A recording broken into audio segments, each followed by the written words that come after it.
শ্রী বিকাশ দেববর্মা মহোদয়, যিনি একটু আগে ওনার বক্তব্য আমাদের সামনে রেখেছেন, আমাদের মাঝে উপস্থিত আছেন।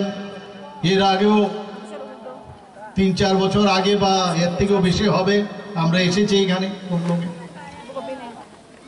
আমাদের প্রাক্তন মেম্বার অফ পার্লামেন্ট ইস্ট কনস্টিটিউয়েন্সির শ্রী রেবতী ত্রিপুরা মহোদয়, উনিও ওনার বক্তব্য আপনাদের সামনে রেখেছেন।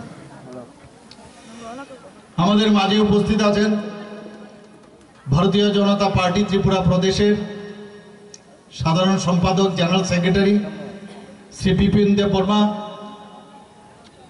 বয়স কম কিন্তু অত্যন্ত কর্মঠ ব্যক্তি, ওকে আমি দেখি, অবজার্ভ করি। এই ধরনের ব্যক্তি যারা কম বয়সের, আগামী দিন আমাদের পার্টি এবং আমাদের কেন্দ্রীয় নেতৃত্ব বারবার বলছে যে নতুন নতুন ছেলে, ইয়াং পিপল, তারা শুধু আসুক আমাদের পার্টি। এবং এটাও বলছেন উনি যে যাদের ফ্যামিলিয়াল কোনো খবর নেই, যে কোনোদিন রাজনীতির সাথে যুক্ত, তারাও আসা উচিত। আমাদের মাঝে আমাদের এমডিসি শ্রী বিদ্যুৎ দেববর্মা আছেন, একদম ডাইনামিক লিডার, যাকে অনেকবার আমি অনেক সময় পরীক্ষার জন্য পাঠিয়েছি বিভিন্ন জায়গায়। সেই ডাইনামিক যে বিষয়, সেটা আমি ওনার মধ্যে আমি দেখেছি। আমাদের মাঝে এমডিসি আছে শ্রী সঞ্জিত রিয়াং মহোদয়, ইয়াং ম্যান, উনিও আগামী দিনে আপনাদের নেতৃত্ব দেবে। শ্রী অজিত দেববর্মা মন্ডল প্রেসিডেন্ট মান্দায়ের, সুখে দুঃখে সবসময় আপনাদের সাথে আছেন। টাটার জলার মন্ডল প্রেসিডেন্ট শ্রী রবি দেববর্মা, উনিও সময় সময় আমাদের সাথে যোগাযোগ রাখেন, আপনাদের যেসব সমস্যা সেই সমস্যা আমাদের সামনে রাখেন, চেষ্টা করি সমাধান করার। শ্রী রাখেন দেববর্মা বিএসসি চেয়ারম্যান বেলবাড়ির, আমাদের আইপিএফটির থেকে উনি এসছেন। আমাদের মাঝে উপস্থিত আছেন শ্রী শুভমণি দেববর্মা বিএসসি চেয়ারম্যান জিরানিয়ার। তীব্রমথার শ্রী সুখরাম দেববর্মা এক্সিকিউটিভ মেম্বার।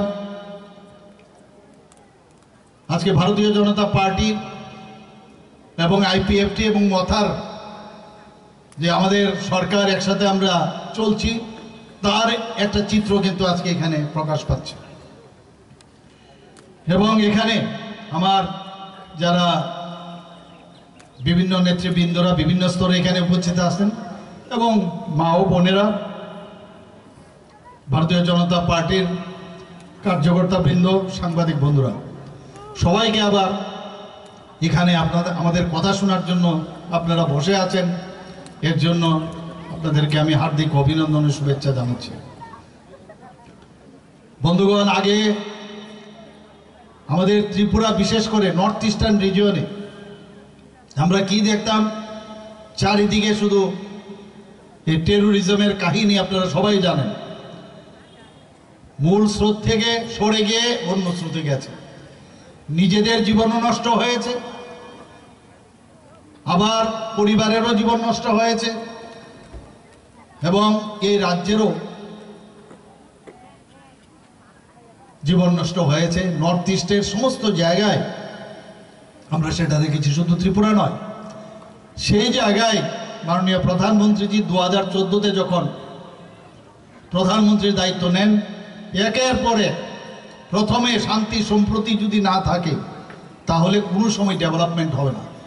এবং প্রধানমন্ত্রীজি সেটা বুঝেছেন, যে কারণে অ্যাক্টিভ পলিসির কারণে যেভাবে প্রায় 11 থেকে 12টার মতো অ্যাকর্ড করেছে। আপনারা নিশ্চয়ই কিছুদিন আগে আপনারা দেখেছেন, 4ই সেপ্টেম্বর 2024-এ এটিটিএফ এবং এনএলএফটির সাথে যে চুক্তি হয়েছে দিল্লিতে, সেখানে আমিও ছিলাম, আমাদের যশস্বী গৃহমন্ত্রী শ্রী অমিত শাহজিও ছিলেন, এবং প্রধানমন্ত্রীজির মার্গদর্শনে সেখানে একটা চুক্তি স্বাক্ষরিত হয়। এবং ত্রিপুরায় একমাত্র জায়গা এখন আমরা বলতে পারি যে টেররিস্ট মুক্ত ত্রিপুরা, সবাই সারেন্ডার করেছে, মূল স্রোতে ওরা ফিরে এসছে। এবং আজকে ত্রিপুরায় মাননীয় প্রধানমন্ত্রীজি আমাদের হীরা মডেল দিয়েছে, national highway, H4 national highway. একটা টিম টিম করে রাস্তা ছিল NH-08, সেই জায়গাটাও এবার আমি যখন আমাদের ইউনিয়ন মিনিস্টারের সাথে কথা বললাম, সেখানেও 4 লাইনের যে একদম মানে আমাদের চুরাইবাড়ির থেকে চন্দ্রপুর পর্যন্ত 4 লাইনের আপনার NH-08 উনি স্যাংশন করে দিয়েছেন। আমাদের ইন্টারনেট সারা ভারতবর্ষের মধ্যে স্ট্রংগেস্ট ইন্টারনেট মাননীয় প্রধানমন্ত্রী আমাদের দিয়েছেন। ট্রেনের কথা তো বলে লাভ নেই, আমরা কোনোদিন ভাবিনি ত্রিপুরার মধ্যে ট্রেন চলবে। আজকে বিস্টাডোম বলুন, বিভিন্ন এক্সপ্রেস ট্রেন বলুন, রাজধানী বলুন, কাঞ্চনজঙ্ঘা বলুন, সেই সাবরুম থেকে আজকে দেশের বিভিন্ন জায়গায় যাচ্ছে। সেটা একমাত্র সম্ভব হয়েছে অ্যাক্ট ইস্ট পলিসিতে মাননীয় প্রধানমন্ত্রীর জন্য। এয়ারওয়ের কথা যদি বলি, আজকে ত্রিপুরার যে এয়ারপোর্ট, আমরা সিঙ্গারবিল নিয়ে আমরা জানি মহারাজা বীর বিক্রম কিশোর মাণিক্য বাহাদুর দ্বিতীয় বিশ্বযুদ্ধের শেষ মুহূর্তে শেষ দিকে উনি Singarbil one of the oldest airport, ওনার সময় উনি সেটা করেছিলেন। উনাকে এতদিন ধরে আগের সরকারও আমরা দেখেছি মুখে মুখে অষ্টরম্ভা, কিন্তু কোনোদিন সম্মান দেয়নি। আমাদের সরকার আসার পর উনার নামে, বীর বিক্রম কিশোর মাণিক্য বাহাদুরের নামে আজকে যাকে আধুনিক ত্রিপুরার রূপকার বলা হয়, উনার নামে এয়ারপোর্ট তৈরি হয়। শুধু তাই নয়, 19শে আগস্ট, বহুবার তো এরকম 19শে আগস্ট হয়েছে, ওনার জন্মদিনে ত্রিপুরা সরকার আমরা আসার পর ছুটি ঘোষণা করেছি। একটু আগে আমাদের জেনারেল সেক্রেটারি বলছিলেন, ঠিক আমার বাড়ির সামনে আমরা ছোটবেলায় দেখতাম যে 0 পয়েন্টের মাইল ফলক, যেটা মাইল ছিল, মাইল দিয়ে হতো, কিলোমিটার ছিল না, এবং একটা আইল্যান্ড ছিল, নাম গোত্রহীন একটা আইল্যান্ড, সেটা আস্তে আস্তে করে নিচের দিকে চলে গেছিল। সুযোগ যখন এসছে সেই মাইল ফলক আমি তুলালাম এখানে, এবং আমরা দেখতাম মহারাজার যে কীর্তি, যেভাবে আগরতলাকে সাজিয়েছিলেন, উনার যে মূর্তি সেখানে আমরা প্রতিষ্ঠিত করেছি, এবং এই 0 ফলককে আবার ওখানে উঠিয়ে সেটাকে আমরা প্রতিষ্ঠিত করেছি। এটাই বলছে যে এক ত্রিপুরা শ্রেষ্ঠ ত্রিপুরা, সবকা সাথ সবকা বিকাশের যে কথাবার্তা আমরা বলি, তার একটা পরিচয় আপনাদের দিলাম। বন্ধুগণ, TTADCর নামকরণ ত্রিপুরা টেরিটোরিয়াল কাউন্সিল করার জন্য আমরা রাজ্য মন্ত্রিসভায় সিদ্ধান্ত নিয়ে আমরা দিল্লিতে পাঠিয়েছি। এই বিষয়ে আমাদের প্রাক্তন MP মহোদয় বলেছেন, শুধু তাই নয়, আমাদের 19টি জাতি গোষ্ঠী আছে আমাদের ট্রাইবেল জনজাতি এলাকায়, কিন্তু তারও বাইরে আছে। সবার যেন তাদের রিপ্রেজেন্টেশন হয়, তার জন্য যে ADCর মধ্যে 28টা যে আসন সংখ্যা, সেটাকে বাড়ানোর জন্য আমরা 50টা মন্ত্রিসভায় সিদ্ধান্ত নিয়ে তার জন্য আমরা দিল্লিতে পাঠিয়েছি। বন্ধুগণ, 12টি ব্লককে আমাদের জনজাতি অধ্যুষিত এলাকা, সেটাকে অ্যাসপিরেশনাল ব্লক হিসাবে আমরা ঘোষণা করেছি। এবং অ্যাসপিরেশনাল ব্লক ঘোষণা মানে এক একটা ডিস্ট্রিক্টের মধ্যে যে আমাদের বাজেটের টাকা যায়, তার থেকে কমসে কম 8 থেকে 10% বিভিন্ন ডেভেলপমেন্টের জন্য সেখানে খরচ করা হয়।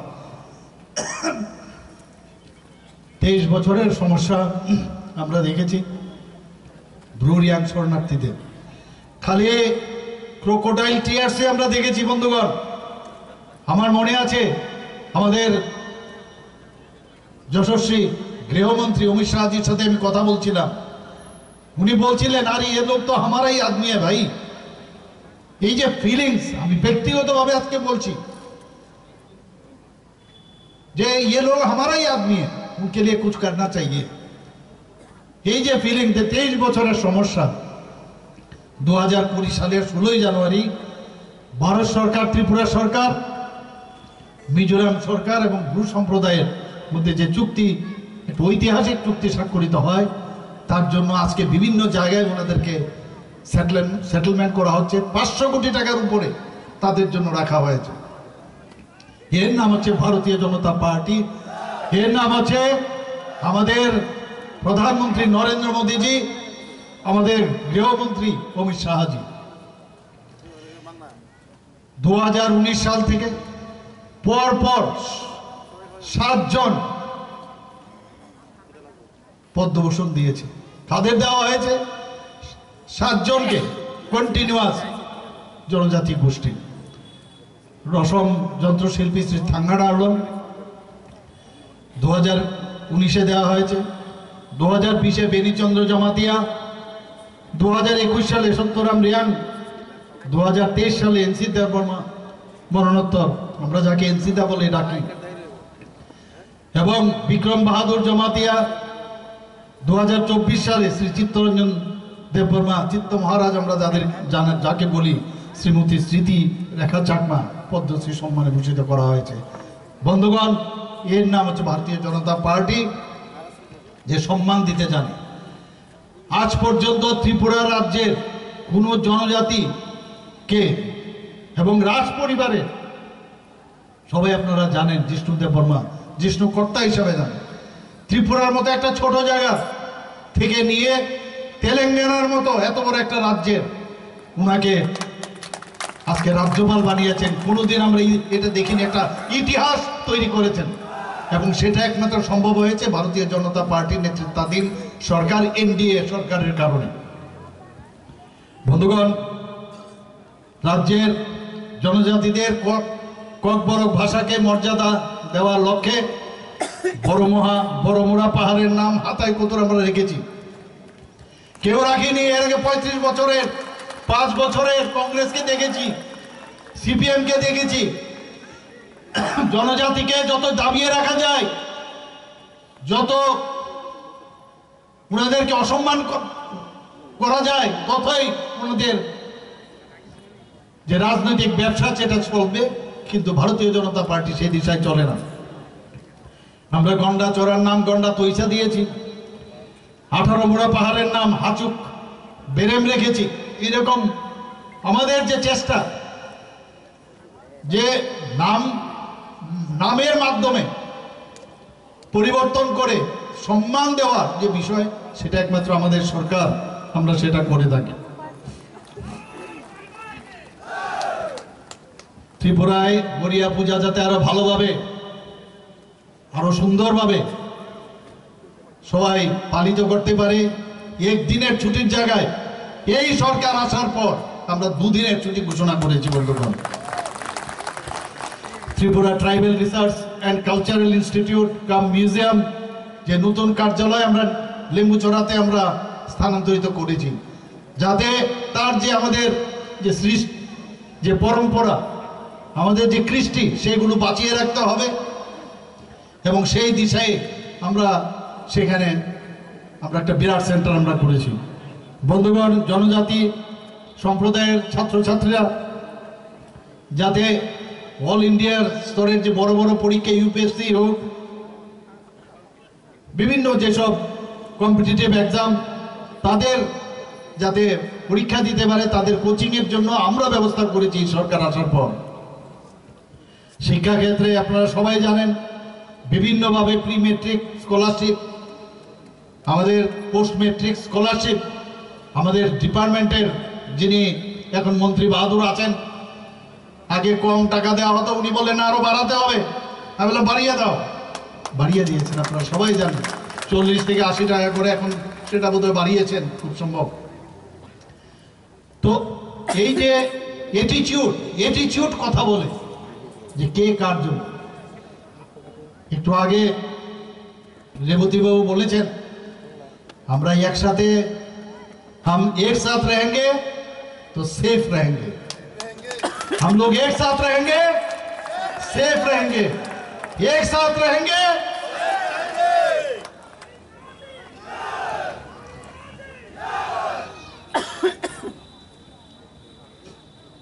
মেধাবী জনজাতি ছাত্রছাত্রীদের আমরা মেধা পুরস্কার দেওয়ার সেটাও আমরা শুরু করেছি। 2023-24 অর্থ বছরে 5000-এর উপর আমরা এই ছাত্রছাত্রীদের বৃত্তি আমরা দিয়েছি। স্পেশাল কোচিংয়ের কোর্স সাবজেক্টে তাদেরকে যেন আরো বেশি করে উপযুক্ত করা যায় তার জন্য আমরা কোচিংয়ের ব্যবস্থা করেছি। Supplementary education for elementary classes, যখন আমাদের আগের যে জমাতিয়াজি ছিলেন আমাদের মন্ত্রী, ওনার সময়ে সেটা আমরা শুরু করেছি এবং বিভিন্ন কোচিং সেন্টার প্রায় 10,000-এর উপরে সেই ছাত্রছাত্রীদের আমরা কোচিং দিচ্ছি। বন্ধুগণ, 3টি ডিগ্রি কলেজে হোস্টেল আমরা জনজাতিদের জন্য আমরা করেছি। মহিলা কলেজে একটা আগরতলায়, আম্বেদকর কলেজ ফটিকরায়ে, গন্ডাছড়া সরকারি কলেজে, বিভিন্ন জায়গায়। তাছাড়া আপনারা সবাই জানেন, এখানেও আমার পূর্ববর্তী বক্তারা বলেছেন, Eklavya model residential school EMRS 21টার মতো, আগে 4টা ছিল, পরে আরো 17টার মতো স্যাংশন হয়েছে। এবং আপনারা একটু ভাবুন আপনারা যে কিভাবে জনজাতি অধ্যুষিত এলাকায় যাতে পড়াশোনার মান আরো বেশি উন্নয়ন হয়, সেই দিশায় আমাদের মাননীয় প্রধানমন্ত্রী যে কাজ করছেন। এতে করে প্রায় 8160 জন জনজাতি ছাত্রছাত্রী সরাসরি পড়াশোনা করতে পারবেন। বন্ধুগণ, আপনারা শুনে খুশি হবেন যে বিশ্রামাগারের প্রয়োজন। বর্তমানে রাজ্যে মোট 13টি জনজাতি বিশ্রামাগার চালু রয়েছে। বনধন বিকাশ কেন্দ্র স্থাপন হয়েছে, 84টি বনধন বিকাশ কেন্দ্র এই সরকার আসার পর আমরা চালু করেছি। সেখানে ঝাড়ু, আমলকি, তেঁতুল, গন্ধকি ইত্যাদি যেসব বনজ দ্রব্য সেগুলো ভ্যালুয়েটেড করে সেখানে বিক্রির ব্যবস্থা করা হয়েছে। প্রায় 18,000-এর উপরে সেখানে বেনিফিশিয়ারি আমাদের জনজাতি ভাই বোনেরা আছেন। মুখ্যমন্ত্রীর আবাস মিশন যোজনা, সেখানে আমরা 24,000 উপরে হেক্টর জমিতে আমরা সেই চাষের ব্যবস্থা করেছি। এখন পর্যন্ত প্রায় 28,000 বেনিফিশিয়ারি আমাদের জনজাতি ভাই বোনেরা তাতে উপকৃত হয়েছেন। স্বনির্ভর করার জন্য আমাদের যারা জনজাতি ভাই বোনেরা আছেন প্রায় 1000-এর উপরে, প্রায় 1500-এর মতো ক্ষুদ্র ব্যবসা যাতে করতে পারে তার জন্য সেই ঋণ পর্যন্ত দেওয়া হয়েছে। আপনারা শুনে খুশি হবেন যে ভারত সরকার এর মধ্যে জনজাতিদের উন্নয়নের জন্য প্রায় 100 কোটি টাকা দিয়েছে।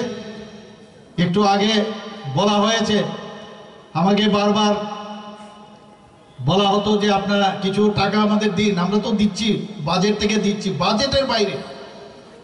এবার যখন আমাকে বারবার বলছে বিভিন্ন স্কিমের 30 কোটি টাকা, এক কথায় আমি রাজি হয়ে গেছি, আমরা দিয়ে দিই।